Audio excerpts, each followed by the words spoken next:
La con...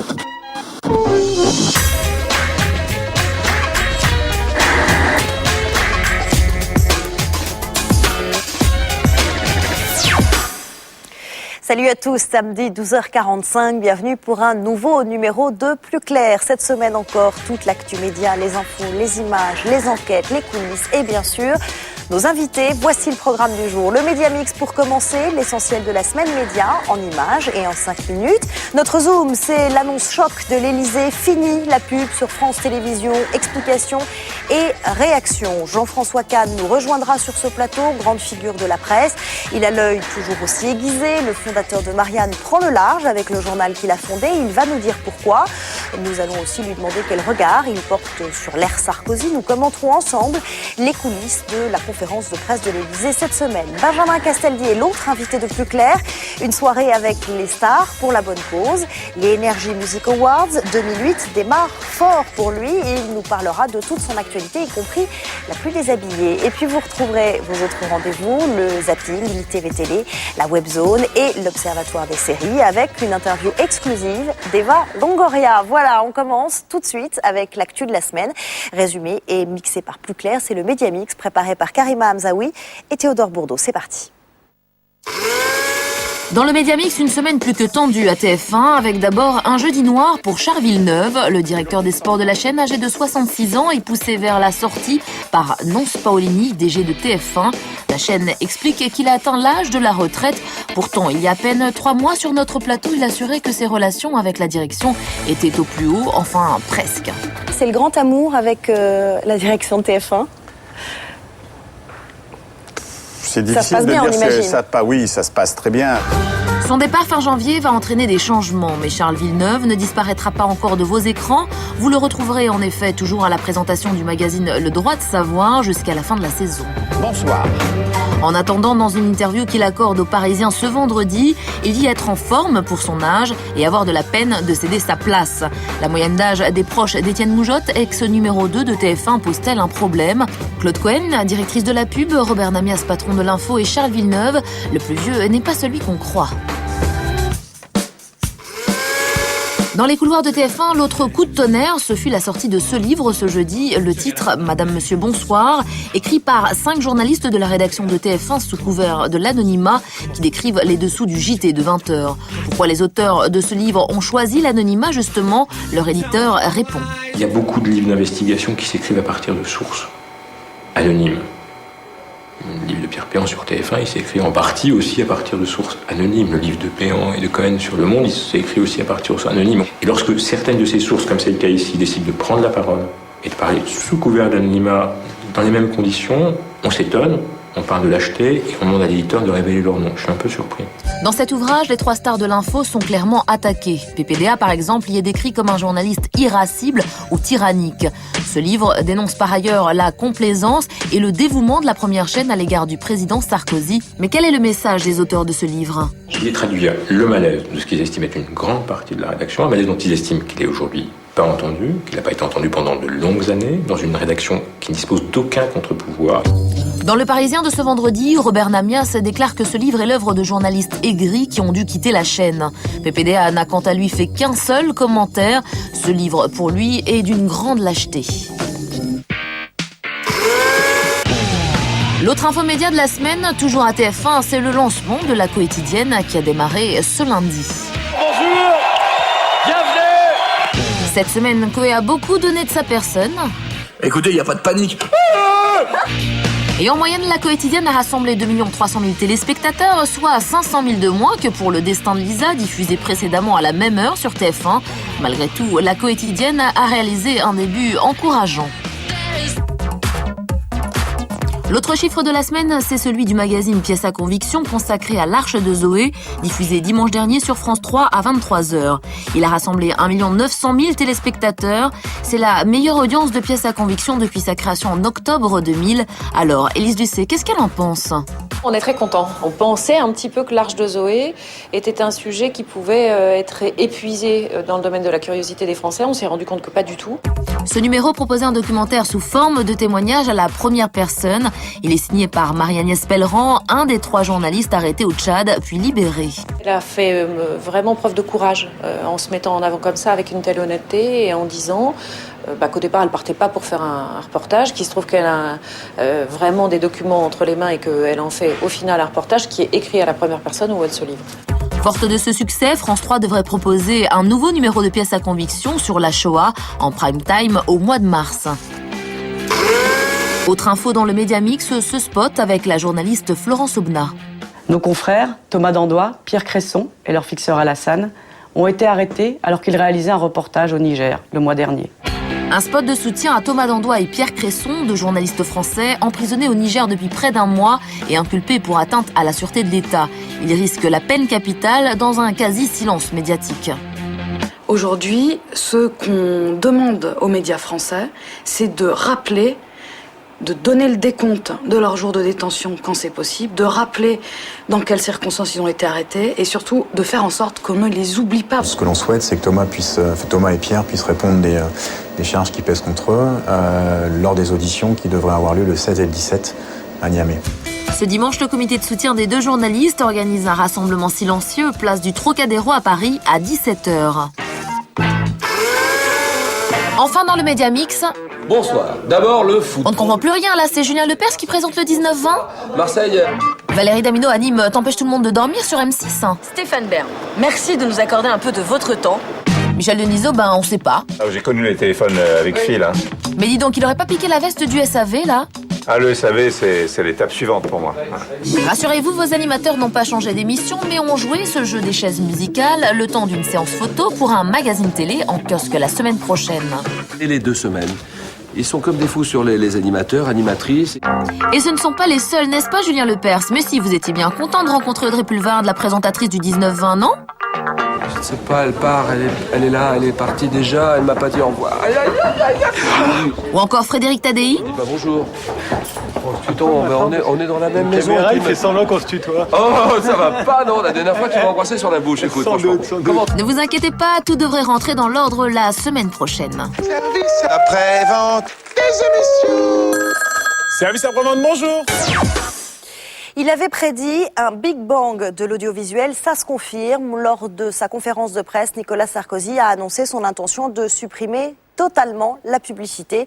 Sur France Télévisions, la bombe est lancée, réaction très forte sur les marchés boursiers, chez les syndicats, chez les politiques et nombreuses questions. Comment les chaînes publiques vont-elles être financées? Quelles répercussions sur la télévision publique et privée? Premiers éléments d'explication avec Christelle Rebière. Une rénovation sans précédent de l'audiovisuel public. On vient de basculer dans une phase un peu Big Bang. C'est l'événement le plus important que l'on vit dans le secteur publicitaire depuis une dizaine d'années. C'est d'abord une bombe sans précédent. Et sa bombe, Nicolas Sarkozy l'a lâchée mardi lors de la conférence de presse. Et que l'on réfléchisse à la suppression totale de la publicité sur les chaînes publiques, qui pourrait être financée par une taxe sur les recettes publicitaires accrues des chaînes privées, et par une taxe infinitésimale sur le chiffre d'affaires de nouveaux moyens de communication, comme l'accès à l'Internet ou la téléphonie mobile. Aujourd'hui, la publicité représente 29% du budget de France Télévisions. Y toucher, c'est modifier l'économie de toute la télé, car ces 800 millions d'euros vont se répartir d'abord vers les 2 concurrents, TF1 et M6. Leurs actions se sont immédiatement envolées, mais vite retombées. Les marchés se sont d'abord logiquement emballés sur la nouvelle, comme ils le font toujours, et ensuite prudemment, dans une analyse un petit peu plus détaillée, ils ont abouti sur la visibilité très faible. C'est une décision très politique. C'est un dossier extrêmement complexe. Est-ce qu'aujourd'hui un investisseur est prêt à se positionner et à prendre un pari là-dessus? La réponse semble être non. Attentisme aussi du côté des annonceurs. Ils vont devoir passer leur publicité d'abord sur les chaînes privées. TF1 et M6 devraient donc logiquement augmenter leurs tarifs. TF1 et M6 seront les premiers bénéficiaires. Mais à court terme, l'ensemble des chaînes de télévision en bénéficieront. Je pense aux chaînes de la TNT, aux chaînes de la TNT gratuites, et en particulier les chaînes généralistes, comme Télé Monte Carlo ou Direct 8, qui ont des programmes et un public proche de France Télévisions. Je pense aussi aux chaînes d'information, iTélévision ou BFM Télé. Je pense à Canal+, je pense aussi aux chaînes du câble et du satellite. Inquiétude enfin et surtout pour l'avenir du service public, ses 5 chaînes et ses 11 000 salariés. La ministre de la Culture et de la Communication, Christine Albanel, assure que le groupe gardera sa taille et que la compensation financière sera intégrale. Mais pas de quoi rassurer entièrement les salariés du groupe France Télévisions. Il faut absolument qu'on ait les moyens de développer nos chaînes, nos programmes, d'offrir des programmes de qualité, une information de qualité, des émissions de sport de qualité à nos téléspectateurs. Le seul à s'être officiellement félicité le jour même de ce bouleversement, c'est Patrick de Carolis. Le président de France Télévisions parle de clarification. Elle valide notre stratégie éditoriale. Elle va permettre de renforcer encore l'identité du service public. Et c'est aussi un risque énorme. Ça veut dire quoi ? Ça veut dire que France 2 et France 3 vont se mettre à concurrencer Arte et France 5 dans cette toute petite niche qui est le marché du programme de qualité. Écoutez, ça me paraît extrêmement difficile et ça veut dire une marginalisation du service public. Si on fait des émissions élitistes et pas des émissions populaires de qualité comme j'ai toujours prôné pour la télévision, eh bien, les mêmes personnes qui aujourd'hui disent qu'il ne faut pas courir après l'audience diront qu'est-ce que c'est que cette télévision publique qui coûte cher et qui n'a pas de téléspectateurs. Et on pensera à ce moment-là éventuellement à la privatisation d'une chaîne. L'État se donne 1 an pour mettre en place cette gigantesque réforme. Tout reste à faire. Il est l'une des grandes figures du journalisme français. Il a été grand reporter, patron de rédaction, éditorialiste, fondateur de 2 hebdomadaires. Son journal Marianne marche fort. Et pourtant, à près de 70 ans, il prend le large. Jean-François Kahn va nous dire pourquoi. Nous allons également lui demander de commenter les images de la conférence de presse de Nicolas Sarkozy mardi. Nous étions en coulisses. Jean-François Kahn, bonjour. Bonjour. Merci d'être venu sur le plateau de Plus Clair. Je voudrais qu'on regarde ensemble les images de la conférence de presse de rentrée de Nicolas Sarkozy. C'était mardi, le show, comme l'a titré la presse, plus de 2 heures, plus de 600 journalistes. Et au milieu de cette foire d'empoigne, notre reporter a tout de même réussi à se faufiler. Voici l'envers du décor avec Laetitia Krupa. Mardi, devant l'Elysée, on se serait cru au Stade de France pour un concert de Johnny. France 2 retransmettait l'événement en direct. Bienvenue à tous, c'est un moment d'information important et attendu que nous allons vivre ensemble. La salle des fêtes de l'Elysée était pleine à craquer. 600 journalistes et près de 300 techniciens. Rien à voir avec la présidence Chirac. Il limitait le nombre de journalistes. Nous, ça n'a pas été le cas. On voulait pas. On voulait ouvrir à toute la presse. Et dans cette foule, le vrai défi du journaliste, c'est de réussir à poser sa question au président. Je vais essayer de sourire, grand sourire, et je vais essayer de faire ça, comme ça, excusez-moi. Voilà, et je vais essayer de tout faire. Premier conseil, avoir la meilleure place. Les journalistes se placent comme ils l'entendent, comme ils le souhaitent. Je dirais c'est un peu par rapport à l'heure d'arrivée. Et il y a une seule personne qui était placée, c'est la présidente de l'association de la presse présidentielle qui, en général, nous c'est ce qu'on a établi, pose la première question. Ensuite, il faut savoir jouer des coudes et... La psychologie, il n'y en a qu'une, c'est défourailler le premier. Oui, enfin, il faut surtout être tenace. Le journaliste de France 3 a quand même fait 4 tentatives. Là, j'ai levé la main, j'ai demandé à l'équipe de l'Elysée, ils m'ont dit OK, pas de problème. Puis à chaque fois que je me levais pour poser ma question, j'avais quelqu'un de plus rapide, mais bon, c'est un peu le jeu, on est 600 quand même. Et c'est Franck Louvrier, le monsieur com de l'Elysée, qui dirige le jeu des micros. Ça, c'est très difficile parce que à la fois, il faut laisser la spontanéité et puis il faut aussi se dire que tous les médias doivent être représentés. Ça peut vraiment été le cas. Si,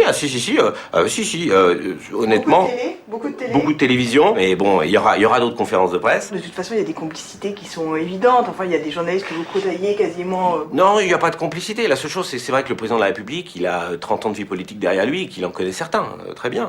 Mais il y a ceux qui préfèrent rester spectateurs malgré leur popularité. Serge Moati, par exemple, se les jouait discret et modeste. Pas de questions au président. J'aimerais, mais il y a les grands spécialistes là, les grands aînés. Je ne suis rien pour poser une question au président. C'est vrai que l'événement politique de ce début d'année a réuni un parterre de stars du PAF. Et finalement, celle qui a posé la question que tout le monde attendait, c'est Roselyne Fèvre de France 24. Est-ce que vous allez vous marier avec Carla Bruni et quand ? Elle était très bien. Ta question de baron. Pourquoi ? Non mais c'est la question qu'il fallait poser. Mais bon. Une vraie question de baronne. Attends, franchement. Pourquoi de baronne ? La deuxième pour évacuer le sujet. Moi, ce qui est fascinant, c'est qu'il y avait 40 pays étrangers par exemple représentés. Une question. Oui. Et autrement, 95% de questions posées par les bonnes femmes. Ah bah, les consoeurs sont le redoutables. pouvoir des femmes, qu'est-ce que tu crois? La guerre des sexes a commencé. Cette question, tout le monde l'attendait. Vous vous étiez dit, bon, je vais être la première. Comment Ouais, non, faut être honnête, ouais. Non, mais puis moi, c'est celle que j'avais envie. Je veux dire, faut arrêter d'être hypocrite et d'être faux cul. Faut poser la bonne question au bon endroit. Et je suis pas toujours dans le coup, mais là, j'avais décidé de l'être. Dans l'histoire, les plus lésés, ce sont les médias étrangers. Seule une journaliste allemande a eu les faveurs du président. Est-ce que vous êtes confident que ces pays inclus dans le monde arabe sont capables de gérer les déchets atomiques nucléaires? Et même après, dans la cour, ils avaient du mal à décrocher une interview. C'est fini, maintenant je fais juste parce que je privilégie certaines presses et donc voilà. Par contre, les journalistes étrangers ont été très sollicités par les médias français, à croire que toutes les rédactions avaient eu la même idée. Le sujet, c'était de savoir comment la presse étrangère, aujourd'hui, vient couvrir cet événement qui est la première conférence de presse du président Sarkozy. Une façon peut-être de sortir du reportage convenu. Ça veut dire que vous prenez du recul aussi un peu sur la politique de com de l'Élysée? On essaye, c'est parfois difficile, on essaye. Ce petit jeu du chat et de la souris, Nicolas Sarkozy l'entretient lui-même. Il y a des photos. Eh bien, très bien. Si ces photos sont trop douloureuses, n'envoyez plus de photographes. Et si vous avez peur d'être instrumentalisé, n'envoyez pas de photographes. Je pense quand même qu'on est les uns et les autres pas dupes de tout. Il a beaucoup embrassé et peut-être mal étreint, je sais pas, on verra. En tout cas, il a fait un show et on peut dire qu'il a pas mal réussi son exercice quand même. Et c'est bien cette idée qui ressortait dans la presse le lendemain. Le président n'a pas failli à sa réputation de showman. Le Sarko Show, le rendez-vous des faillots, a titré Marianne. C'est pour ça que vous n'y étiez pas? Non, mais je n'y vais pas, moi, en conférence de presse depuis, je crois que si j'étais une fois dans ma vie. Non, c'est un exercice qui est faux. Ça vous ennuie? Ça m'ennuie, ça existe des faux. D'abord parce qu'on choisit les questions que l'on veut. En effet, il y a quand même beaucoup de journalistes faillots qui posent la question qu'on leur a demandé de poser. Et de toute façon, il n'y a pas le droit de suite. Aux États-Unis, vous posez une question et si le président ne répond pas, vous dites « Pardon, monsieur le président, vous n'avez pas répondu, vous avez répondu à côté. » Là, non. Il vous claque et vous ne pouvez même pas répondre. En tout cas, à la télévision comme ailleurs, vous avez imposé votre ton il y a longtemps déjà. On peut le définir comme étant celui de l'insolence, pas seulement, mais enfin on peut dire ça. Regardez, c'était en 87 dans une grande émission politique, c'était l'heure de vérité. Extrait. Alors, Jean-François Kahn pour un quart d'heure. Alors, Jean-François Kahn, dont le journal a publié cette semaine un article intitulé « Pourquoi Chirac ne sera pas président ?» Titre d'ailleurs de la une qui est un peu nuancé à l'intérieur, l'article de Serge Maury. Pourquoi Chirac ne sera sans doute pas président. Voilà. Vous allez nous expliquer ça. Non, aujourd'hui, il pose des questions. Je n'ai rien à expliquer. Aujourd'hui, chacun connaît l'intelligence et la subtilité de M. Kahn. Il ne s'est pas avancé ainsi sans avoir tout de même quelques arguments. Ce n'est pas à moi d'expliquer ici quoi que ce soit. Allez, je voulais vous demander quelque chose. Ne vous laissez pas démonter. Il y a pratiquement tous vos ministres sont là, c'est très agréable, presque tous. Est-ce qu'ils sont tous venus dans un grand moment d'enthousiasme comme ça, parce qu'ils trouvent ça marrant, ou c'était une consigne? Marrant n'est peut-être pas exactement le mot que j'aurais retenu, mais enfin l'enthousiasme certainement. Donc c'est volontaire, ils sont tous volontaires. Absolument. Je voulais quand même préciser que quand on a écrit pourquoi Chirac ne sera pas président, c'était au moment où effectivement il ne l'a pas été. À la une de l'événement du jeudi, dont vous étiez le patron. Ça voulait dire il ne le sera pas cette fois-là, et effectivement il ne l'a pas été. Vous qui ne vous considérez plus comme journaliste aujourd'hui, est-ce que vous pensez que le journalisme est un métier d'avenir? Oui, d'abord je ne crois pas du tout l'idée que la presse écrite est morte. On a toujours dit ça. À un moment, je ne sais plus quand on a dit le livre est mort. Et ensuite, quand il y a eu la télévision, le théâtre est mort et le cinéma est mort. Enfin bref, non. Si on se remet en cause, et je vous dis, il faut se remettre en cause. Vraiment, profondément. Il faut que les journalistes se remettent en cause, y compris leur organisation. Attendez, dans les journaux, il y a une organisation féodale avec des chefs, des sous-chefs, des sous-sous-chefs. Il y a plein de chefs partout dans les bureaux. Il y a des chefs. Tous ces journalistes qui, 20 ans de leur vie, ne sont que chefs, ils sortent pas de leur bureau. Mais tout le monde doit aller sur le terrain. On doit obliger tous les chefs, les sous-chefs, à aller 2 fois par an sur le terrain. Et les experts. Le type, il est expert en finance. Formidable, il en faut. Mais il faut que 2 fois par an, il aille sur le terrain voir un conflit social, un fait divers, voir la vie, sans quoi il est coupé de la vie. Tout ça, c'est une nécessité. Mais alors, puisque ça vous énerve autant, pourquoi vous ne restez pas ou vous ne retournez pas dans une rédaction? Non, mais je l'ai dit. Je considère que je sais ce journalisme. Bon.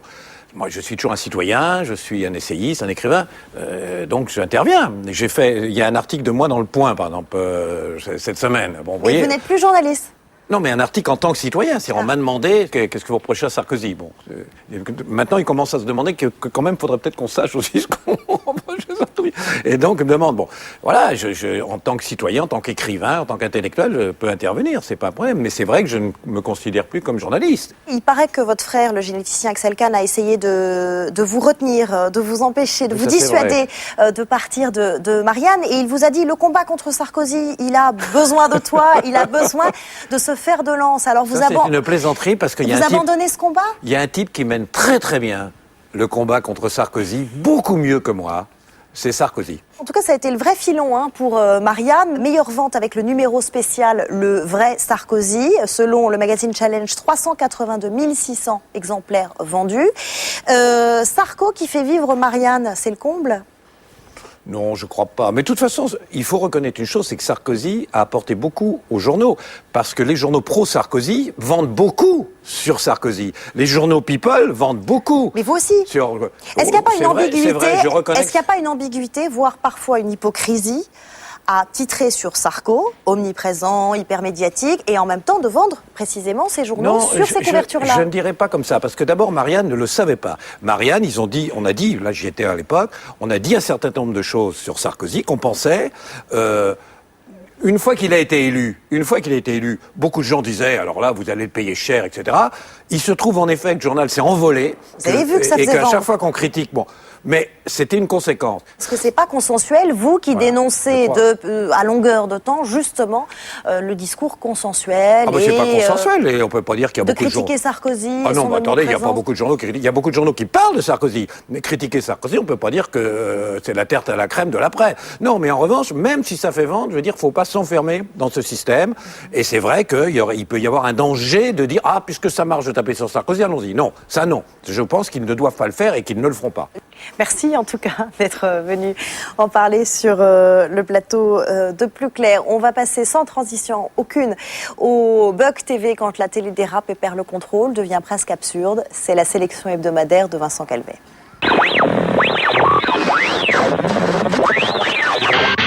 Cette semaine dans Bug TV, on a bien suivi le Oui-Non, un rendez-vous politique présenté par Michel Field. C'est tous les jours sur LCI à 18h30. Et le principe est simple, on pose des questions à un invité politique et il doit répondre par un. Oui. Ou par un. Non. Mais lundi, on a vraiment eu l'impression que l'invité du jour, le député Frédéric Lefebvre, a cru qu'il s'agissait du jeu ni oui ni non. La confiance des ménages est au plus bas depuis 10 ans et c'est un mauvais présage pour la croissance. C'est jamais bon. Les leviers pour améliorer le pouvoir d'achat, le président les a-t-il vraiment en main? Il en a. Le président a-t-il raison de mettre à nouveau en scène sa vie privée? Il ne la met pas en scène. Ça nous a permis de voir que Michel Field fait un très bon animateur de jeu. 5-6 questions, oui, non, vous connaissez le principe. On a trouvé l'émission d'écho qu'il ne faut surtout pas inviter chez soi. C'est sur NT1 et ça s'appelle 500 € plus tard. Cette semaine, ils devaient s'occuper d'un jardin et ils ont eu la drôle d'idée de tout repeindre en rouge. Moi, on m'a dit rouge, c'est rouge. Alors, hop, tout en rouge. Là, il y a une table, on y va, elle est rouge. C'est un artiste, qu'est-ce que tu veux? Il pète grave, hein.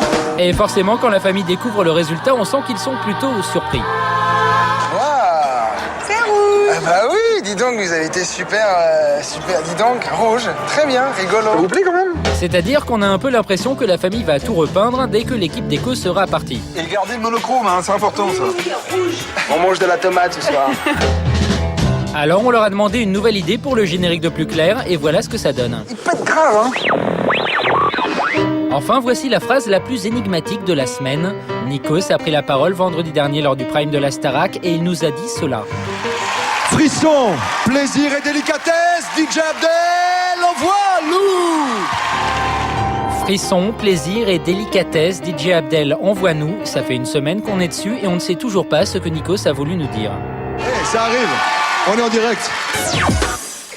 À suivre, après la pub, le zapping, l'ITV Télé cette semaine, Catherine Laborde et Guillaume Durand, l'Observatoire des séries, interview exclusive de la Desperate Eva Longoria, la télé des voisins, la webzone et puis notre invité Benjamin Castaldi. À quoi va ressembler 2008 pour lui? Réponse juste après la pub. Retour sur le plateau de Plus Clair et tout de suite, comme promis, le zapping. Quand deux personnalités de la télé font les questions et les réponses, ça donne l'ITV Télé cette semaine. Catherine Laborde et Guillaume Durand se sont prêtés au jeu. On regarde. Quel est ton rituel avant de passer à l'antenne, cher Guillaume? J'arrive au dernier moment. Catherine, quelle est l'émission qui te remonte le moral? Service après-vente. Des émissions. Omar et Fred. Quel est l'animateur télé que tu aimerais relooker? Moi, 10 ans de moins, 10 kilos de moins, des cheveux en plus. Guillaume, quel est l'animateur ou l'animatrice du PAF le plus mal habillé? T'as pas le droit de dire que c'est moi. Ça a été longtemps Nagui, mais maintenant je pense que Coé a une longueur d'avance absolument sur tout le monde. Connais-tu un animateur télé qui porte une perruque? Oui, mais je ne dirai pas qui. C'est même pas vrai. Mais en revanche, j'en connais qui se teignent les cheveux, et je ne dirai pas qui non plus. Avec quelle personnalité t'as-t-on déjà confondu? Nils Sarstrup, le comédien, une tête ronde, 3 bouclettes qui foutent le camp. L'émission télé que tu aurais aimé inventer? Sans conteste, 5 colonnes à la une et aujourd'hui le grand journal. La diversité. Tu découvres que derrière le Père Noël se cache un animateur télé. Ce serait qui? Ce serait Robert Namias, le directeur de la rédaction de TF1. Si c'était le Père Noël. Qu'est-ce que tu ne referais pas dans ta carrière? 6 mois de TF1 à part Mitterrand à la Sorbonne. Connais-tu une animatrice télé qui s'est fait refaire les seins? Ah, elles sont trop nombreuses. Guillaume, franchement, est-ce que tu kiffes Arlette Chabot? Oui, j'ai travaillé avec Arlette. Et Arlette, quand on la voit comme ça, on a l'impression que c'est du Guesclin. En fait, elle est dingue. Pour un couple, la télé dans la chambre, c'est dangereux? Oui. Quelles sont les initiales de ton pire ennemi dans le PAF? Les initiales. Bon, on a longtemps dit que c'était BC, mais en fait, je ne lui en veux absolument pas. J'ai aucun sens de tout ça. De toute façon, à la télévision, il n'y a pas d'ennemis, puisqu'il n'y a pas d'amis. Tu es pour le retour de Dorothée à la télé? Dorothée et moi, on doit être à peu près de la même génération, et je trouve qu'il faut plus de vieilles à la télé. Des vieilles comme elle et moi. Voilà, interview croisée réalisée par Alexandre Pérez. Évidemment, vous retrouvez la météo de Catherine Laborde sur TF1. Quant à Guillaume Durand, il est tous les vendredis soirs sur France 2. Esprit libre, c'est à 22h50. En France, on l'attend. Aux États-Unis, elle vient d'être diffusée. La saison 4 de Desperate Housewives, elle a fait un carton. 20 millions de téléspectateurs par épisode en moyenne. Gabriel, Brie, Suzanne, Lynette et Eddie ont le sourire. On ne voulait rater ça pour rien au monde. Rencontre exclusive, c'est dans Plus clair et c'est pour vous par Vincent Calvet avec Didier Alouche à Los Angeles.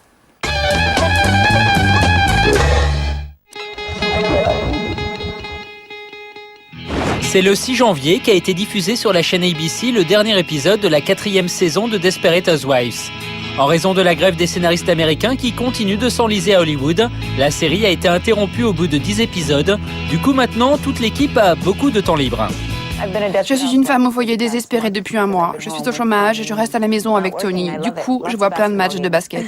Si la grève avait eu lieu pendant la saison 2, ça m'aurait pas dérangé, vu que mon personnage était dans le coma. Cette 4e saison a été un vrai triomphe. Près de 20 millions d'Américains ont suivi les derniers épisodes de Desperate Housewives. I am not old enough for menopause. Now, I don't know what kind of nonsense they taught you at Harvard Medical School. Quelqu'un m'a dit il y a peu que l'intérêt de la série, c'est qu'on commence à se sentir proche des personnages. On aime suivre leurs aventures. Ces femmes deviennent un peu des amies. Évidemment, ces femmes au foyer nous réservent plein de surprises pour leurs nouvelles aventures. You're pregnant. What? What did he just say? Et il y a du nouveau à Mysteria Lane. New neighbors. What do we know? La nouvelle voisine, c'est elle, et entre Brie et elle, ça ne va pas bien se passer. Il y a un film français qui me rappelle un peu la série, c'est 8 femmes. Il y a une grande scène entre Catherine Deneuve et Fanny... Fanny Ardant. Elles finissent par s'embrasser sur le sol, et j'ai dit au créateur que c'était ça qu'il faudrait qu'il se passe dans la série entre Brie et moi. On devrait se rouler des pelles. Mais toutes les histoires ont une fin, même les plus alambiquées. Au final, Desperate Housewives devrait durer 7 saisons et pas une de plus. Mark, le créateur de la série, a été très clair à ce sujet. Ce serait une série qui ne durerait que 7 saisons et pas une de plus. Et il ne veut pas que quelqu'un d'autre prenne sa place, et le studio est d'accord avec cela. On est donc pile à la moitié de cette histoire. On parie en tout cas que Brie a encore le temps de bien nous surprendre. Perhaps I need to make my point a little more clearly. Brie, you're hurting me. J'aimerais vraiment que Brie, dans les prochaines saisons, sorte plus de chez elle. Qu'elle se trouve un boulot et qu'elle rencontre d'autres personnes. Mais cette saison, ça ne suffira sans doute pas à Eva Longoria pour parvenir à parler suffisamment bien la langue française afin de pouvoir se doubler en VF. J'aimerais bien me doubler en français, mais je ne sais pas assez bien parler. J'ai essayé de me doubler pour une célèbre pub, mais ils ne m'ont pas laissé le faire. Sometimes they let me do, parce que je le vaux bien. You know what? Let's make a pact. No more secrets. From now on, we tell each other every shocking detail of our lives. I'm in. Me too.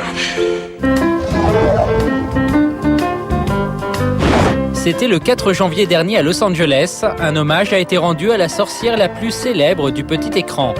C'est à titre posthume que la comédienne Elizabeth Montgomery a eu son étoile sur le célèbre Hollywood Boulevard. Elizabeth Montgomery est disparue en 1995. Elle reste connue dans le monde entier pour ce rôle, celui de Samantha dans la sitcom Ma sorcière bien-aimée.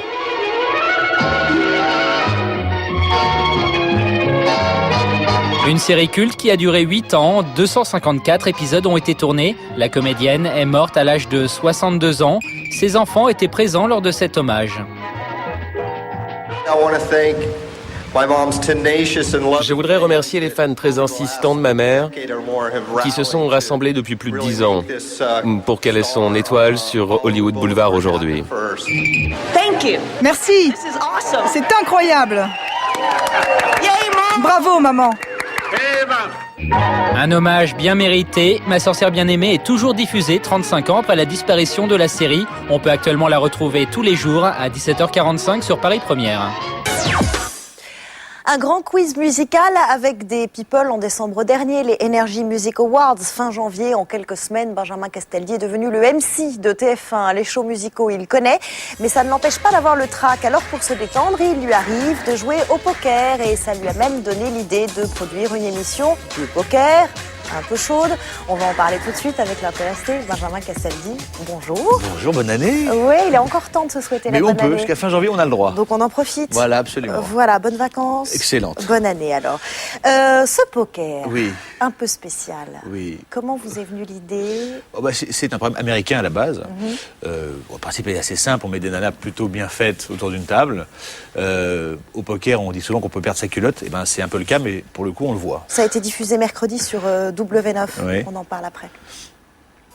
Depuis mercredi sur la chaîne W9 à 23h30, la première émission de strip poker en France. Et pour animer et commenter cette soirée, ce tournoi, j'ai le plaisir d'avoir à mes côtés Evangélie. Bonsoir. Bonsoir Max. Mon Dieu, cette tenue ravissante. Et oui, c'est la chanteuse, passionnée de télé-réalité, Evangélie et Max qui présentent cette émission où cette jeune et plantureuse amatrice de poker s'affrontent dans des parties très très chaudes. Le concept est simple, c'est des vraies parties de poker avec à chaque fois, au lieu de miser de l'argent, des vêtements. Et donc les filles se déshabillent au fur et à mesure. Ces images, commentées par Evangélie et Max, sont extraites d'un programme américain qui s'appelle Strip Poker Babes. Des images plutôt coquines sur lesquelles, vous l'aurez compris, W9 mise pour faire grimper l'audience, même si...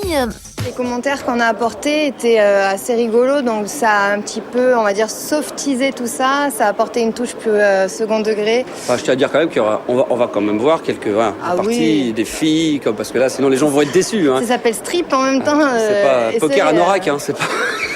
Effectivement, on est loin de l'anorak. D'ailleurs, ces jolies jeunes filles très dénudées ont attiré 2 fois plus de téléspectateurs que d'habitude.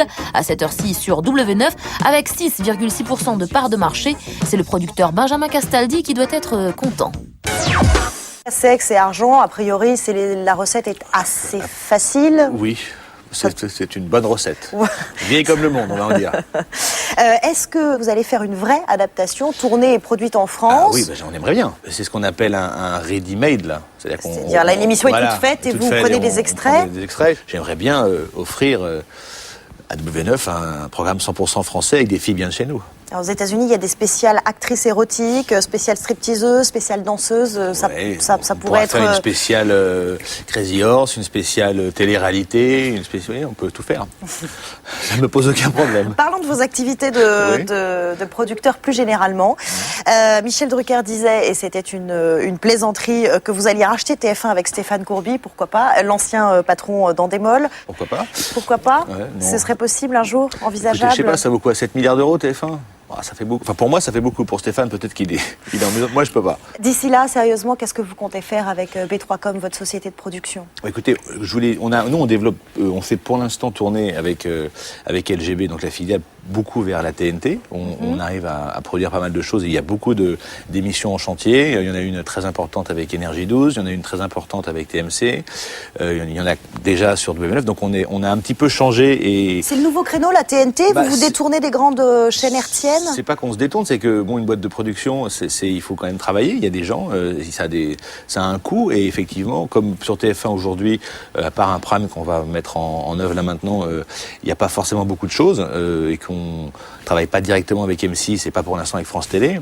Il faut bien produire, sinon on ferme la boutique. Parlons, si vous le voulez bien, des Energy Music Awards. Vous le sous-entendiez en novembre, vous nous disiez j'aimerais bien. Eh bien, c'est fait. Absolument. Energy et TF1 vous ont finalement proposé de présenter ces Energy Music Awards. C'est la 9e édition, ce sera en direct depuis Cannes, le 26 janvier. L'année dernière, c'était Arthur. Le nom de Nikos avait été avancé également. Comment vous abordez ce grand show en direct? Moi, je suis pas comique, je suis pas un showman, donc je vais présenter ça de façon la plus naturel possible, en étant au service d'un programme et d'un rythme, puisque je suis là pour ça. Voilà. Donc vous êtes le maître de cérémonie. Voilà. C'est pas forcément facile. L'année dernière, Arthur avait essayé de faire rire la salle. On sait bien que c'est pas évident. Oui, c'est très compliqué, oui. D'autant que les jeunes qui viennent voir l'émission dans la salle, je parle, parce que c'est essentiellement des fans. Donc je suppose que Benjamin Castaldi, ils en ont rien à faire, oui. Ça c'est sûr même. Donc comment vous faites, vous, c'est très simple. Moi, je mets deux oreillettes. Abstraire de... Moi, je mets ce qu'on appelle des ears. Des oreilles. Des oreillettes. C'est des ears parce que c'est américain. Donc je mets des ears qui permet de faire sa balance dans ses oreilles. Donc là, pour les Energy Music Awards, je vais couper complètement l'ambiance et mettre le programme. Donc je vais rien entendre. Donc en fait, vous n'êtes pas dans l'ambiance de la salle. Non, je n'y serai pas. C'est paradoxal. Si j'entends, vas-y, dégage, on s'en fout de ce que tu dis, je ne vais pas l'entendre. Voilà, ça fait rien. Mais il faut faire ça parfois. Bon, ce soir, Ella, vous présentez avec Jean-Pierre Foucault la soirée de mobilisation pour l'association contre les leucodystrophies. Ça s'appelle Les Stars se dépassent pour Ella. On se souvient de l'année dernière. Chaque star fait un numéro artistique. C'est en direct. Oui, c'est en direct. Donc vous aimez ça. Oui. On sait que Zinedine Zidane va faire de la chute libre, que PPDA s'est transformé en élastonaute. Oui. J'ai appris un mot cette semaine. Amel Bent sera en roller. Est-ce qu'il y a d'autres surprises? Omar et Fred vont faire une cascade de voiture. Nous avons Liane Folly qui va nous faire un numéro de... Alors, on dit plus majorette, on dit de tumbling. Je ne peux pas vous aider là. Je ne sais pas comment on dit. Bref, il y a d'autres surprises. Il y aura certainement Florent Pagny qui sera là également. Non, ça va être c'est un beau programme et c'est important pour Ella. Elle compte évidemment beaucoup sur cette soirée parce que c'est le but quand même, c'est avant tout de récolter des fonds. On aimerait bien arriver à 6 millions d'euros, c'est très ambitieux. Oui, il faut préciser que c'est pas un petit numéro comme ça. Ils se sont tous entraînés, c'est hyper sérieux. C'est pas du voilà. Ils sont pas venus la veille pour faire un truc. Ça fait en gros pour certains près de 2 mois qu'ils s'entraînent, qu'ils répètent. Vous êtes en couverture de TV Magazine en compagnie de Marc-Olivier Fogiel. À la fin de l'interview, on peut lire, on s'est dit si on présentait une émission ensemble, si on développait des nouveaux formats ensemble, si on faisait du théâtre ensemble, c'était à la fin d'une soirée arrosée. Vous rigolez ou quoi? Je ne bois jamais. Vous voulez un scoop? Oui, je veux. On a un vrai projet de théâtre avec Marc-Olivier Fogiel. Ah, vous aussi. Non, ne dites pas vous aussi. Nous avons un vrai projet de théâtre avec Marc-Olivier Fogiel qui pourra vous surprendre. En tant qu'auteur, acteur, metteur en scène. L'auteur de la pièce est très connu. C'est une pièce qui est très connue. Vous reprenez un auteur qui existe déjà. Oui. Du XXe siècle. Oui. Bon, je suis joueuse moi aussi. Non, ça va être très drôle. Évidemment. Et ce serait pour quand? 2009. 2009. Ouais. Et il y a déjà, c'est pas une blague. Mais attendez, on n'est pas le 1er avril. Non, c'est sérieux. C'est pas une bonne résolution de janvier. Non. Et oui, non, bien sûr. C'est pour ça que vous avez travaillé votre physique. Vous avez vu la bête ou pas? En tout cas, pour ce qui est du sex appeal, pas trop d'inquiétude à avoir pour 2008. En ce qui vous concerne, selon Télé 7 jours, le numéro de début janvier, vous êtes numéro 1 dans le classement des animateurs télé les plus sexy. Ouais. Ce qui m'inquiète, c'est que derrière, il y a Cyril Lignac. Non, vous êtes devant Nagui et Nikos. Décidément, vous n'êtes jamais très loin les uns des autres. C'est une grande famille, la télévision. Bon, travaillez bien votre rôle au théâtre. Oui, je bosse à fond. Merci en tout cas d'être venu la commencer sur Écoutez, j'ai l'impression que j'ai fini l'année, je commence l'année comme je l'ai fini, chez vous. Bon, formidable. Voilà. On va passer à tout à fait autre chose. The Apprentice, c'est une émission américaine bien huilée, programme de télé-réalité qui est apparu sur NBC en 2004. Il met en scène des candidats à l'embauche dans l'empire de l'homme d'affaires Donald Trump, et c'est le milliardaire lui-même qui fait passer les tests ou vire les perdants. Et depuis le 3 janvier, la chaîne décline le concept avec des célébrités, pas forcément faciles pour les people, mais l'audience, elle, est au rendez-vous. Julien Dugast.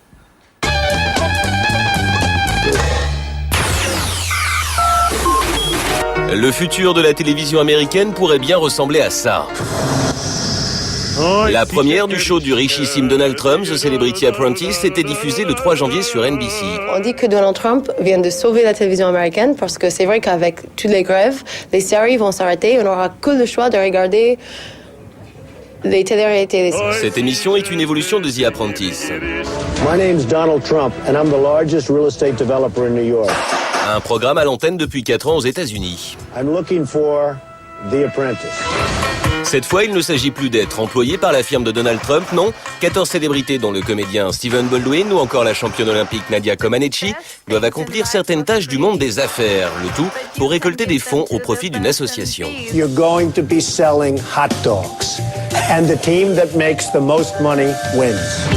Et oui, que l'on ne s'y trompe pas, la plus grosse star, ce n'est ni cette playmate de l'année, ni ce chanteur country. Non, ici, le héros, c'est Donald Trump.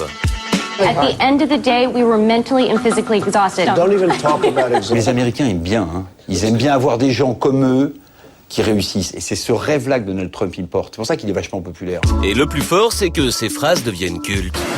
You're fired. Il a gagné de l'argent sur le slogan parce que je crois que c'est devenu une marque déposée. Qu'il a fait un procès en Australie ou quelque chose comme ça qu'il a gagné, ce qui est quand même le summum. C'est-à-dire que il convoque des mecs dans son bureau et il leur dit « tu es viré ». Donc ça rapporte peu au mec qui est viré, mais lui ça continue de lui rapporter. Donc c'est quand même, c'est quand même l'archétype. Ce programme a été acheté par la France, mais pour l'instant aucune adaptation en vue. Ça ne devrait pas tarder puisque la formule cartonne. Plus de 11 millions d'Américains ont regardé la première de The Celebrity Apprentice le 3 janvier sur NBC. Jeudi dernier, le show a même battu Don't Forget the Lyrics. This is the time. So I say, Tiffany, you're fired. Thank you, Mr. Trump, Thank for you having very me. much, too. La campagne présidentielle américaine a bel et bien démarré dans l'Iowa et dans le New Hampshire, mais aussi sur le net. Les candidats démocrates et républicains trustent le web avec des stratégies assez sophistiquées, à tel point que des blogueurs français ont créé un observatoire de cette net campagne. Qui va gagner, qui va perdre? Ils ont peut-être la réponse. Théodore Bourdeau avec Karima Hamzaoui.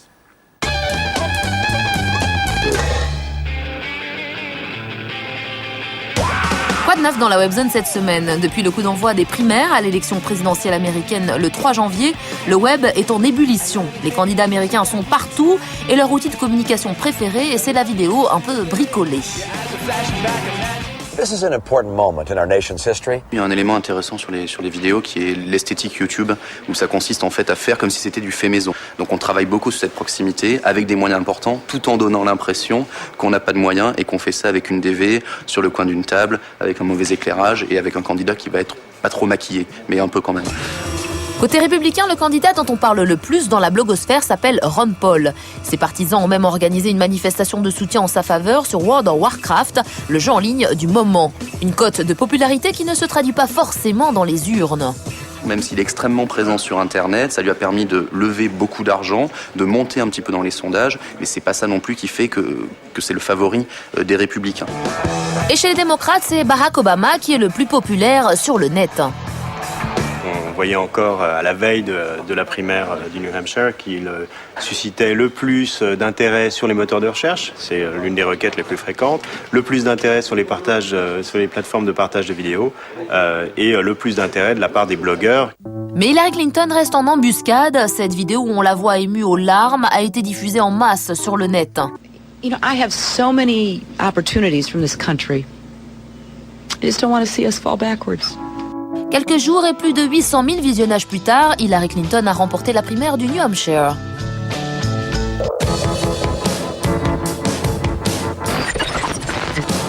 À part ça, dans la webzone, cela fait maintenant 254 jours que Maddie McCann a disparu. Disculpés dans l'affaire, ses parents ont décidé de s'associer avec le Centre international pour les enfants disparus. Ils ont lancé ensemble une chaîne sur le plus grand site de vidéos en ligne. Ça s'appelle Don't You Forget About Me, autrement dit, ne m'oubliez pas. Chaque vidéo lance un appel pour un enfant disparu quelque part dans le monde. Keone, Lance, Mason, I want you to know that your daddy is looking for you every day. Les 50 vidéos du site ont été visionnées plus de 700 000 fois. L'objectif est double, aider à ne pas oublier ses visages et surtout récolter des indices de la part de témoins potentiels.